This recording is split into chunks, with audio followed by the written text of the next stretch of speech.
来，乡亲继续来看这个中国共产党选出着新一届的中央政治局的常委，这个名单清一色拢是这个习近平的人马。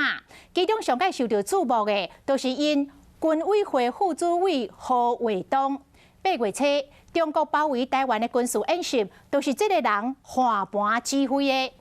咱的国防部长邱国正早起接受到质询的时阵来表示，这中国新的军委会成员，未来对台湾的政策可能会更加强硬，所以国防部战备的策略买做相应的调整。不管张又侠、何卫东这2个军委会的副主席嘛，是你认为他们的战略思维是什么？我觉得对台的战略思维啊，对啊，战略会比较强硬一点。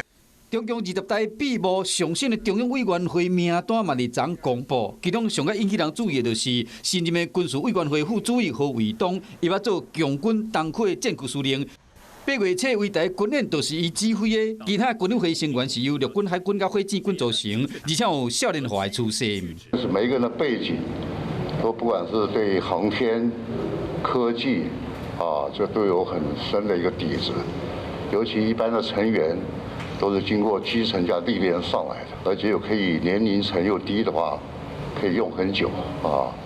所以可以看出来他是要有所准备的。面对中共步步进逼，立委王玉霞质询的是讲，今年度国军招募的状况，敢若预期的一半，敢是因为少年人烦恼做兵了，会变成美国的基地怕代理战争？我们一定给他一个观念，这就是为了我们自己中华民国，没有假如我把你招来以后，为了美国在打仗。